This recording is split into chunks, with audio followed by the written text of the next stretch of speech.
The best way to control melanated people is keeping them poor and disenfranchised, and this is what has happened to black people in America. There's a reason why black people have been economically undermined, because it's very easy to control poor people. When people are poor, you can do whatever you want to them, and they won't have the economic power to fight back. They won't have the economic power to put a politician into power to help them out. They won't have the economic base to really take care of their basic needs, so then you can control them any way you want to. See, white folk lend us money. They don't pay us, because they know that they're gonna get it right back.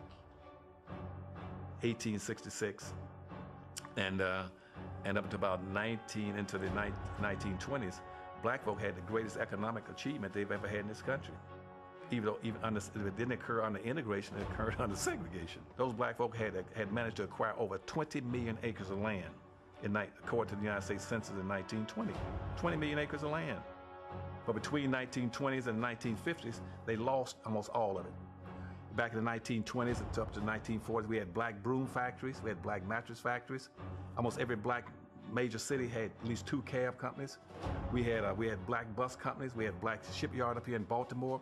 When I say black bus lines, I'm not talking about just having 3 or 4 buses. We had over 500 buses. And this is in Winston-Salem, North Carolina.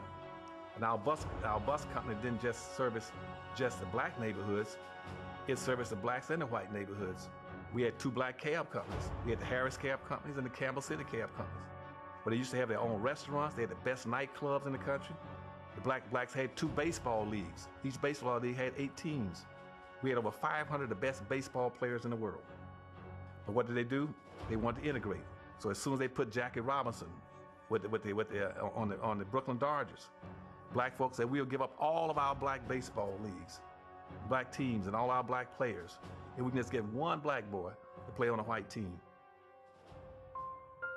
Black Americans were gung-ho about integration because we thought that would be our passport to freedom. We equated integration with freedom. That scared whites to death. And see, at that time you had whites, a lot of these white separate communities. You had white Polish communities, you had white Jewish communities, you had white Italian communities, you had white Irish communities. And white folks said, well, if these blacks want to integrate, we're going to come together and organize as a unit. And so white folk then dropped all their little communities and said, no, we're going to organize as a one white block. We're not going to talk about I'm being Polish and you're Irish and German anymore. We ain't going to do that anymore. We're going to stick together as a group. Because we're not going to let all these blacks come and penetrate us. Because we were doing things and becoming self-sufficient, that became a threat. So instead of them just coming out and attacking, because they couldn't just come out with an all-out attack, we were a little bit too strong for that, and we would have fought back, and there would have been a civil unrest that would have definitely undermined the security of the country. Instead, they said, well, let's invite them into a place that they've always coveted, and that is into the white estuaries of power, into the white citadels of power.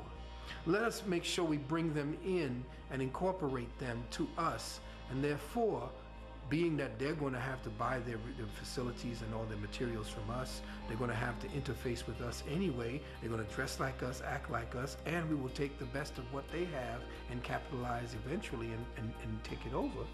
We will have quelled or stopped any threat or competition to our business, and that's exactly what they did. So black folks stripped themselves of all their resources, they stripped themselves of their unity, they stripped themselves of the role model when all blacks used to live together. Then they had their own role models. All the doctors and lawyers and teachers with the black lived all together. You had a sense of community. You knew each other, you trusted each other, you worked with each other, you participated with each other. You learned how to buy from each other, to sell each other, to support each other, to care about each other, to love each other. Where black folk up in integration, blacks never locked their homes. We practice a very profound humanity. If an Asian opens a store in our community, we do not boycott and discriminate against them. If an Arab opens a store in our community, we do not boycott and discriminate against them. If a Jewish person opens a store in our community, we do not boycott and discriminate against them.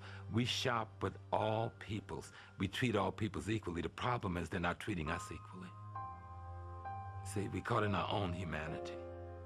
And until we begin to address that, and demand that others practice towards us the same human concern and love that we practice towards them, we will stay in this situation.